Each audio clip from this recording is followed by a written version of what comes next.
Olá, sejam todos muito bem-vindos. Meu nome é Jane Fernandes e estaremos juntos na disciplina Gestão Empresarial. Nessa primeira aula, vamos falar um pouquinho sobre a história da administração e sobre as teorias administrativas.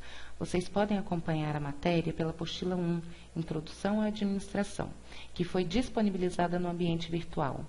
Nela, trazemos algumas definições e conceitos de termos que são frequentemente utilizados em administração. Disponibilizamos ainda o link de um dicionário de termos técnicos da administração. Portanto, caso alguém tenha dúvidas sobre algum termo utilizado, pode recorrer a esse material. Preparados? Convido a todos para juntos conhecermos um pouquinho mais sobre o mundo da administração. Apesar de ter se firmado como uma ciência apenas no século XX, a evolução da administração se confunde com a evolução da própria sociedade. Percebemos que todos os povos, em todos os tempos, de acordo, claro, com as suas necessidades e principalmente capacidades, fizeram de alguma forma uso da administração para realizarem seus projetos. Na pré-história, por exemplo, o homem precisou desenvolver técnicas e estratégias para a caça e garantir assim seu alimento. Precisou também se organizar como grupo, dividir tarefas e responsabilidades e criar ferramentas para manter a sobrevivência da espécie frente aos diversos perigos que o ambiente oferecia. Exemplos marcantes da administração na história são as monumentais construções da antiguidade, como no Egito, Mesopotâmia, Assíria, onde percebemos que por trás do esforço de milhares de escravos na construção desses monumentos, que houve sim um trabalho minucioso de planejamento, organização, direção e controle por parte de dirigentes. E foi um planejamento, uma administração tão bem sucedida que essas verdadeiras obras de arte perduram até os nossos dias. Na evolução da administração, até ser reconhecida como ciência, duas instituições foram fundamentais.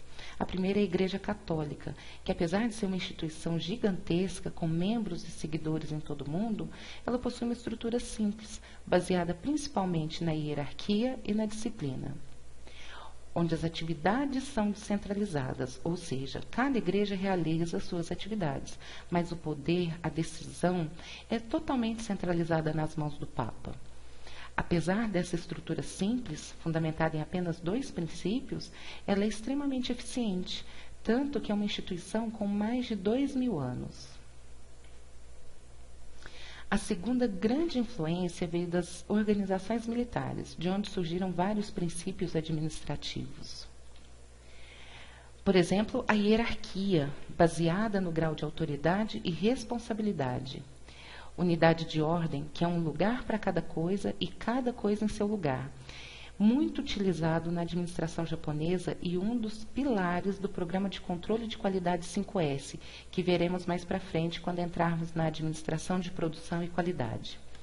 Unidade de comando é onde cada subordinado deve responder a uma única chefia, até para evitar contra-ordens. E princípio de direção é que todos devem saber exatamente o que tem que ser feito e o que se espera dele. Existem diversos outros princípios que foram incorporados na administração e que são contribuições das organizações militares. Citamos aqui apenas os principais. Agora, o marco histórico realmente da administração, que faz com que seja necessário desenvolver estudos sobre o trabalho, sobre as organizações, proporcionando então a evolução da administração para a ciência, é a Revolução Industrial. Acredito que todos conheçam esse período da história que trouxe inúmeras e profundas mudanças, por isso vamos falar apenas resumidamente sobre a importância dela para o nosso tema. A Revolução Industrial iniciou no finalzinho de 1700 e início de 1800 na Inglaterra e transformou a forma de produção. Antes da Revolução Industrial, a produção era artesanal, ela era manual. Com a invenção da máquina a vapor, utilizando o carvão como energia, o processo de produção passou a ser por máquinas. Com isso, surgiram as primeiras fábricas. Houve um intenso êxodo urbano, ou seja, o deslocamento da população do campo para as cidades.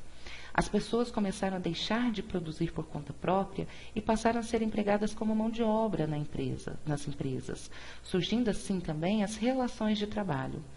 Nesse período, surgiram as locomotivas e ferrovias, o que facilitou o transporte de pessoas e o escoamento da produção. Ou seja, a Revolução Industrial ela trouxe mudanças políticas, sociais e econômicas, mudando completamente o mundo que até então se conhecia. O crescimento nessa época foi estrondoso e inédito. Tudo era muito novo. E, consequentemente, surgiram problemas e desafios, que também eram novos. Foi então que surgiu a necessidade de organizar esses empreendimentos para poder aumentar a eficiência e a produtividade. Como não existia administração e nem administradores, profissionais de outras áreas começaram a buscar soluções para os problemas que estavam enfrentando. Assim, a conjunção, a adequação e a aplicação de métodos e saberes de diversas outras ciências, como, por exemplo, engenharia, direito, economia, filosofia e psicologia, é que deram origem à moderna administração. E a administração, como conhecemos hoje, é considerada uma filha de dois pais. Digamos assim, né? Duas personalidades, dois teóricos são responsáveis pelo início da administração como ciência. O primeiro pai é o engenheiro mecânico norte-americano Frederick Taylor. Taylor trabalhou durante alguns anos como operário em uma metalúrgica, sendo promovido a gerente geral. Nessa época, ele desenvolveu um estudo de tempos e movimentos, que consistia em analisar como as tarefas eram realizadas, quantos movimentos os operários precisavam fazer para finalizar determinada atividade e qual o tempo que isso levava.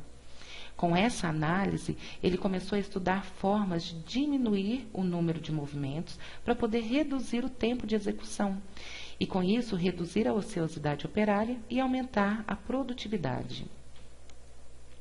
Esses estudos são a base da teoria chamada teoria científica, que data de 1903 e tem ênfase nas tarefas, ou seja, na operação, na produção. Sua abordagem é chamada de mecanicista, porque ela considera a empresa como sendo um arranjo rígido e as pessoas como se fossem peças de uma engrenagem. O lado humano, as emoções, os relacionamentos foram totalmente ignorados nessa abordagem, o que foi motivo de grande contestação e de muitas críticas. Henry Ford, fundador da Ford Motors, foi o empresário da indústria automobilística que implantou em suas fábricas a teoria científica. Teve muito êxito na época, criando inclusive a linha de produção em massa. Para aqueles que desejem conhecer mais sobre essa teoria e essa abordagem da administração, indicamos o filme Tempos Modernos, de Charlie Chaplin, que retrata essa época de uma forma divertida, mas que é uma crítica severa a esse modelo administrativo. O segundo pai da administração é Henry Fayol. Contemporâneo a Taylor, Fayol era um engenheiro de Minas, francês, que, como diretor-geral de uma empresa de mineração, olhava a empresa sob outra ótica. Ele olhava de cima para baixo, ou seja, diferente do Taylor, que focou seus estudos na produção, Fayol focou no gerenciamento. Ele acreditava que a eficiência estava ligada à forma e à disposição dos órgãos, dos setores componentes da organização e das suas inter-relações estruturais. Portanto, a sua abordagem é chamada de estruturalista. Fayol determinou 6 funções essenciais dentro de uma empresa. Funções técnicas, que estariam relacionadas com a produção, as comerciais, compra e venda, financeiras, relacionadas com a procura, a captação e a gerência de recursos e capitais, segurança, que é a proteção e preservação dos bens patrimoniais e das pessoas, contábeis, relacionadas a inventários, registros, custos, e as administrativas, que estavam relacionadas com a integração das outras 5 funções. Para o Fayol, a função administrativa era mais importante, porque através do planejamento, da organização, do comando, da coordenação e do controle, é que todas as funções estariam interligadas. O planejamento seria o exame do futuro para traçar um plano de ação de médio e longo prazo. A organização é a estruturação humana e material para realizar o empreendimento. Comando, manter o pessoal em atividade em toda a empresa. Coordenação, reunir, unificar e harmonizar todas as atividades da empresa. E controlar, cuidar para que tudo se realize de acordo com o planejado. Fayol ainda formulou 14 princípios administrativos, dentre os quais divisão do trabalho, que seria você pegar uma tarefa e dividi-la em subtarefas, fazendo com que quem desempenha essa tarefa se torne especialista e tenha maior facilidade e demande menos tempo para isso.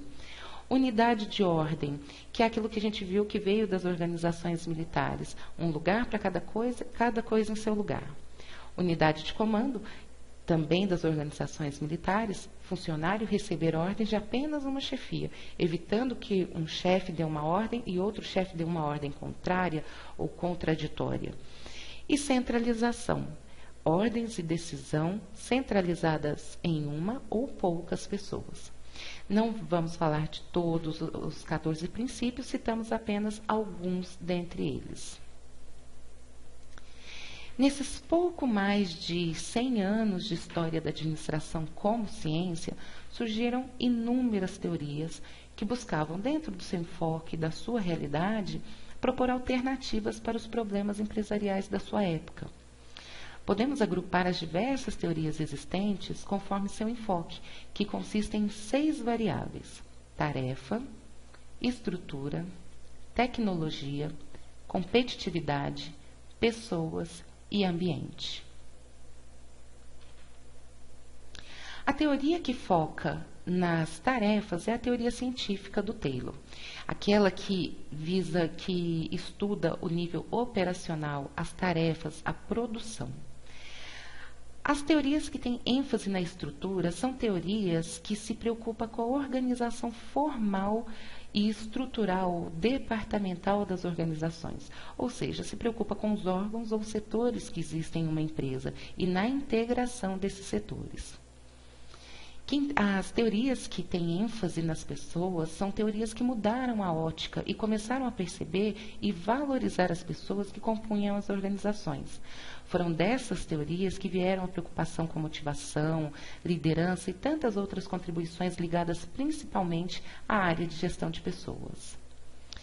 ênfase no ambiente foi de fundamental importância para a administração, foi um salto para a sua evolução. Pois até então, as demais teorias sempre analisavam as empresas como sistemas fechados, ou seja, ignorava a importância e a influência que o meio externo exerce sobre as organizações. Hoje a gente sabe que o meio é extremamente influente, que o meio é que muitas vezes determina as ações de uma empresa. Se tiver, por exemplo, uma mudança na economia, numa lei, na demanda e oferta de um produto, isso impacta dentro da organização. E a gente sabe que aquelas que conseguem obter sucesso são as que têm maior flexibilidade e maior poder de adaptação frente a essas mudanças. E, principalmente, as empresas que conseguem, através de um bom planejamento, prever ou antecipar determinadas mudanças que podem vir a ocorrer no ambiente. ênfase na tecnologia são as teorias que começaram a perceber que a tecnologia é um diferencial competitivo e que aquelas que não investem em conhecimento, em habilidades, em competências, porque tecnologia também e principalmente é isso, e que não investem também na tecnologia já lá no produto final, ou seja, nas matérias-primas, nos equipamentos, nos maquinários, que essas empresas ficam obsoletas e que podem fracassar se não começar a mudar a sua percepção com relação a essa variável. Agora, o foco que nós estamos tendo no momento é a ênfase na competitividade. Por quê? Porque é o momento que nós estamos atravessando. É o mercado globalizado, a concorrência em nível mundial, o desenvolvimento da comunicação, a facilidade e acessibilidade à informação, fez com que o poder esteja totalmente na mão do cliente. O cliente hoje não está mais preso a condições das empresas. Ela não precisa estar na loja na hora que a loja abre ou dentro do período ali de funcionamento do horário comercial. Ela não precisa ter uma empresa, uma loja perto da casa dela. Hoje a gente entra na internet, a gente faz uma busca, uma pesquisa e a gente escolhe o produto que a gente quer. Qual é a empresa que está oferecendo um preço mais acessível, uma melhor condição de pagamento, prazo de entrega que atenda a minha necessidade. Então, hoje é muito fácil a gente comparar as empresas, comparar os produtos, comparar as condições que as empresas nos oferecem. Então, isso fez com que as empresas começassem a buscar formas de oferecer produtos e serviços melhores, mais baratos e, principalmente, mais adequados às necessidades e expectativas do cliente. Para isso, é necessário desenvolver soluções inovadoras, porque hoje as empresas estão praticamente todas niveladas no sentido de qualidade, no sentido de preço. E é por isso que os funcionários passaram a ser vistos como capital intelectual, porque para a inovação são as pessoas que geram ideias, são as pessoas que geram soluções. Tanto que hoje se investe muito e continuamente em treinamento e desenvolvimento de colaboradores.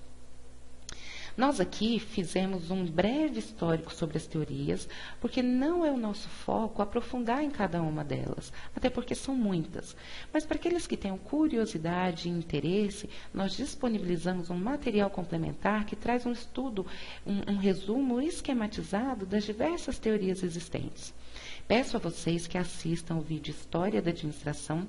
É um vídeo curtinho, de menos de 8 minutos, mas que consegue, de uma forma bem sucinta e interessante, fazer um histórico sobre a evolução da administração. Em nosso próximo encontro, falaremos sobre os diversos tipos de organização e sobre a estrutura organizacional. Nos vemos em breve. Até lá!